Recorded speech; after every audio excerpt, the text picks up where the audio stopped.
All right, welcome back for the episode of Carnivore Trade. Today is Wednesday, June 14th, 2022. If you're not done so already, please give the video a thumbs up, like, comment, subscribe to the channel. Come find me on carnivoretrades.com for swing trading alerts and analysis. Anyways, let's get into it today on the FOMC day. So markets here, kind of mixed, right? So S&P here was up fractionally. The spider's up 50 cents, 52 cents there. Triple Q's up 0.75%, and the Russell down about 1%, and the Dow down 0.2%. United Health had some news overnight, and that is the biggest Dow stock, so took a pretty good dump there. Actually, take a look here on the monthly. Broke this trend line. You can make a case that's a head and shoulder there. Now it still has 2 weeks left for the monthly close, so they could save it here by the end of the month. But pretty good dump there on UNH. So a lot of weakness there. That did take the Dow down. And then the Russell here was also red, down about 1% here, engulfing reversal. But, as long as this market hangs in there, the volume remains light. This can still get up to that target here, that red bar high. But you did have a pretty good reversal here today, so we'll respect it right now. But again, like I said, it's a mixed market here. The NASDAQ was green, pretty decently green. And right now it's like pretty much the NVIDIA show, right? NVIDIA just gets a free 5%. They don't even need to say AI anymore. They just get bid up 5% for no reason these days. But a new all-time closing high. And we did get above that tail candle. So pretty big move there for NVIDIA. Let's take a look at AMD. AMD green as well, but no new highs there. So NVIDIA just, it was like a 15 stock market, then it was a 7 stock market, and now it's pretty much just the NVIDIA show here. Although, Tesla has been powerhouse lately. That finally had a red candle, so we should probably call the market police there. Tesla's not allowed to be red. But either way, that actually has a pretty good measured move here too. If we take this, and I'll try and get it exact, I wouldn't rule out another little bit of upside here for Tesla. So right around 267, and that also coincides with these pivots right here. So Tesla may still want to go up and test that area. Pretty good measured move level right there. But either way, markets here. Let's talk about the Fed. So we had this little float up early on, and then we came in, we sold off. It was kind of a sell the news because rates were unchanged. They didn't really say anything in the statement that was, too crazy. But we did sell the news a little bit, and then we floated back up. And then Powell he said a little bit of hawkish stuff, but his tone, he seemed a little shaky. But the big kind of takeaway is he said that rates were basically the Fed wasn't going to cut, at least for a few years. That's kind of what he said. They also said none of the policymakers advised cutting this year. And right now you're seeing, the dip buy is just so strong that it's stock market doesn't seem to believe Powell right now. And we were able to at least hold up today. Now, again, it is an OPEX day. There's lots of whipsaw. We have quad witching this week. So that could be, it could have a lot to do with it. If we look at the daily, we basically finish with a doji. So possible indecision day. Hard to make too much out of it here. We'll see what the market does tomorrow. I've talked about this before. A lot of the time on, options X, you get that kind of, or I should say after the FOMC, you get a nothing burger for the FOMC, and then it's really kind of the big move kind of comes the next day, right? Or the real move comes the next day. If you take a look at, back in February, we had that big run up, and we actually sold off initially, and then we rallied back up and closed green, and then the next day they gapped us down. We retested the highs, then we kind of just chopped around, and then we had the banking crisis and pulled back. Again, markets are really extended here. That's no secret. We're kind of going into, got some interesting levels here. I drew it on the SPX. Take a look. If you connect these highs, you can see right where we went today. This is why we love charts, right up to that level, and then a pullback. And it also kind of coincides with that 4,400 handle. I would have felt a lot better today if we had gotten to 4,400. So right here, you've got the bear flag breakdown, also a little pivot there, red bar. So that's going to be resistance here. But, markets are holding up really well. And you got to respect them, even if it is just 5 stocks or 1 stock at this point. But spiders here managing to scratch out a gain. Now, I said previously that the stock market is acting like it doesn't believe Powell. That's been the case here. Bonds here, though, a little bit different. So look at the 2-year. That made a 3-month high today. So you got to go back to March 10th. to get back to the last time where the 2-year was this high. And if you remember, that was when, the regional banks were really blowing up. And I think that, this initial reversal here was the day that Silicon Valley went down. And then, of course, that kind of led to more selling in yields, or I should say bidding in bonds, rather, either way. But point is, we made a new high here. And then we pulled back, and we actually sold off pretty sharply. Bonds got a good bid. And then the 2-year rallied back up to close green. So there is resistance here with this red bar. And if we want to look at, I'm going to go over to ZT just because I want to see volume here. But you can see there's good volume right there behind that, behind these candles. So you may need to consolidate, maybe to do some backing and filling to get through that. But if you make new lows here on the ZT, and aka the 2-year making new highs, that's going to confirm what Powell just said. So that's something to consider here moving forward. Obviously, that doesn't really matter in the near term unless the market tells us it matters. As you can see, QQQ still had a really strong day, closed right at the highs of the day. This is insanely overbought and extended, but markets are holding up. Look at the RSI here. Incredible movement. It's even more ridiculous on an intraday here. You can see where the overbought area got here on the hourly. A whopping divergence there, but you're getting FOMO, you're getting mania, and stocks like Nvidia. This type of thing can happen. This is what bear market rallies do. But either way, markets here are holding up. Let's take a look at the Russell. We talked about that a little bit. Pretty good reversal there. This can still get up into this zone, though, no problems right now, unless you get follow through. If you take out this pivot and you start to, if we get a follow through day to the downside tomorrow, then that could be different, especially if you get back below 180, 150, then it's, kind of a failed breakout there, but no problems. At least not yet. The Dow did pull back off that level. Again, we talked about 343 being important. And it held up pretty well. Again, UNH assisted there. Little gap up, backed off yesterday. And then we came down today with pretty good volume, but we did finish off the lows. So I won't say that this can't go sideways and put in a flag to go higher. So just be aware of that. But right now it did back off. All right, let's get over here to... Let's go to the semis. So semis continuing to be strong. They're holding up really well, up 1.5%. And, it looks like it wants to test the highs. As of right now, let's go to a daily here. So you've got a pretty good pivot right here around 156, 157. That's going to be your red bar there right after the top in January. So could level there. Again, we are into that weekly red bar as well. We're actually a little bit above it. But semis continuing to remain strong again.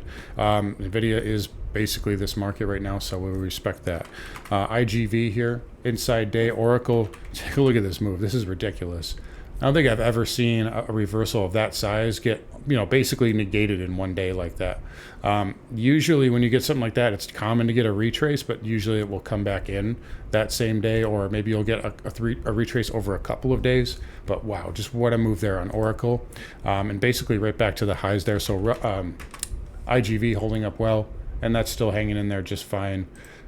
Still has, these pivots up here as well, which kind of coincide with that level there on the NASDAQ, on the NQ, that 15,250 area that we talked about yesterday, which if we pull it up, we got very close to today, and we're actually almost there now in the after hours. So pretty good level there for the NQ. Anyways, over to the transports. That's holding up well.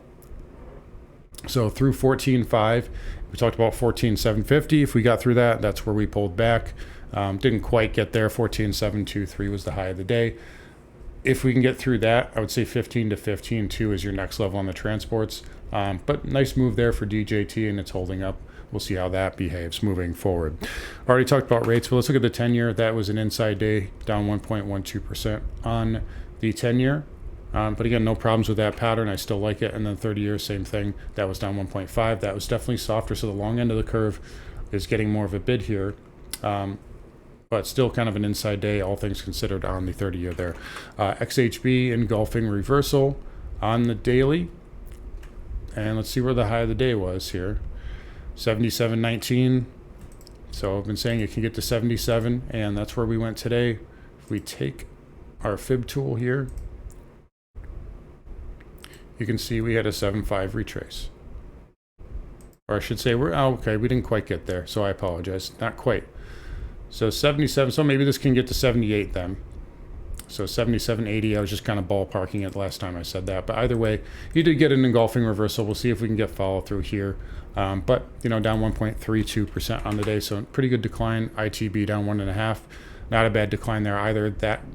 78 will be a key level to watch there moving forward. If that holds, then, it's holding up okay. All right, anyways, VNQ, little doji here on the day, up about 1/3%. Still inside of this green bar here, so no real problems at the moment. But below those moving averages, and again, you guys know the weekly pattern I'm not a fan of.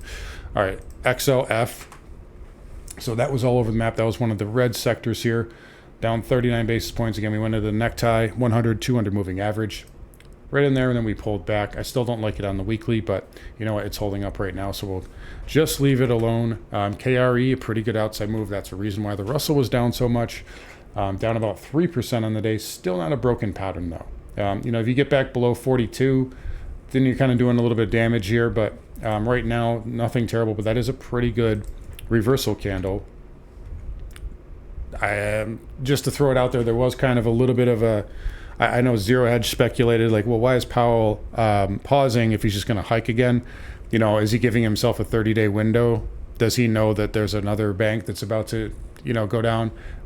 Does that explain why KRE did not bounce? I mean, you look at the intraday, big move down and it bounced, but then it closed right back at the lows. Not saying that's what happens, but, interesting little thought to keep an eye on. And of course, we always want to watch the banks anyway. But anyways, KBE down 2.37. Again, still stalling with that 38 handle. That's not a terrible pattern, though, for consolidation to potentially move higher. So just keep that in mind. No problems currently. XBD through 470. So that can go a little bit higher. Let's take a fib here and see where we can get here. Yeah, so there's 618 around 475. So we'll call it right there in the meantime. So we'll give it the upside bias to about 475, but decent day there for the broker dealers. Moving on to energy, so crude inside day, nothing burger. That's been kind of quiet on these Fed days as well. Nothing terrible going on there, but you do have that descending triangle look, and I do think this wants to head lower. XLE, pretty good outside day, down 1%. And we closed below this green bar low here, so we negated that inside bar, which I don't like on the daily, and then on the weekly you have this big red bar, and you kind of back tested this 20 and 50 MA on the weekly, as well as that previous breakdown area, and it got rejected for now. So you got an inside bar pattern here. This is setting up for a move lower, so just be aware of that. So some of these energy stocks are on the weaker side, at least the oil on the oil front there. And then XOP, same thing, losing that green bar there. I'm not a fan of that weekly pattern either. OIH is holding up better, which we've noted. That is still inside of that green bar there, you can see. And this is not terrible, but it does need to consolidate if it's going to push up. Nat gas, total nothing burger here, up 21 basis points. That does not seem to be bothered by the Fed. That's kind of does its own thing. And if we get over here to the dollar index got hit just like yields initially, but came well off the lows. Again, I've had that line on my chart for a reason. 102.75, there's your 50 MA, basically touched that. We bounced back up and we closed back inside of this green bar for now. So again, that weekly pattern is still just fine, but we are pulling back a little bit. We'll see how that behaves tomorrow. All right, over to gold. Again, still just kind of consolidating here on the daily. I think it wants to break that 100 MA, probably heading down to 1900. But right now it's holding up. Again, the weekly pattern a little bit softer. I don't want to see it close below that 20-week moving average. If you do, it's going lower. So just be aware of that. I don't like that base there on the daily either. Silver holding up okay, though, up 75 basis points. And, retested the 20 MA, and it's holding for now, so we'll give it the benefit of the doubt. There's still resistance at 24.50, though. And then platinum here, a nothing burger. That needs to test 960. Palladium, a little bit of an uptick there. Installed that at 1400. That's still on the softer side. Still kind of watching that one for pattern. Copper continuing to climb higher, up 0.75%. That still wants 390 to call it 393 for now. But yeah, that's hanging in there. Okay. All right, lastly, Bitcoin. I'm glad I waited a little bit to do this video because Bitcoin did nothing all day and then dumped pretty hard in the last hour. So if we look on the intraday here, right at the close, 4 o'clock, boom, big sell-off, down about 1,000 points there. So a little bit of weakness. Now it's got 3 hours before the Bitcoin candle closes for the day, 8 o'clock. You got to stay above. You got to get back above this green bar. That's going to be a big negative there if we close below that, at least on the daily. And then, of course, on the weekly, we are below that 20-week moving average now. So a little bit of technical damage being done here. That needs to reclaim that by the end of the week. But I think clock's kind of ticking on this move here. Again, that COT, it's really bearish. And not in a way where, oh, there's a lot of bears in the market. No, I mean, like, the commercials are really short and retail is really long. And I think we know how that story tends to end. Commercials are usually early, but they're almost always right. So just be aware of that. And again, for what it's worth, you could still say that this head and shoulders still in play here. So, and that, where does that take you? Right to the 200 MA, right? So if you got down there, that might be a good swing long play for Bitcoin. But either way, Bitcoin did take a little dump here. We'll see how that behaves tomorrow. Watch that green bar low going into the 8 p.m. close. Anyways, lastly, let's get over the spiders here. We'll watch tomorrow, see what happens. Remember, we have quad witching on Friday, rebalancing as well, end of quarter. So there's going to be lots of repositioning. There's going to be, and you know, come to think of it, that probably has a lot to do with NVIDIA being up 5%, funds, window dressing, stuff like that. So something to consider there. But there's going to be stocks, you know, Tesla. It wouldn't surprise me if we get something like that with Tesla. But there's going to be some stocks that get window dressed. But just keep that in mind. There will be some moves that happen that are not explainable, at least logically. So just be aware that it is OPEX week and it is quarterly OPEX at that. But anyways, spiders, little indecision candle today. I would have liked 440 there, to, maybe tomorrow. Triple Qs, 15,250, or I should say that on the NQ. That's going to be a level here. And again, it kind of coincides with that 370 handle there on the triple Qs. You know, what can you say? Way overbought, way extended, parabolic, everything you can say about it. But, you know, they're holding up for now, and we'll leave it at that. Anyways, guys, going to wrap up here. You guys take care. Come find me at carnivoretrades.com. I'll talk to you all tomorrow.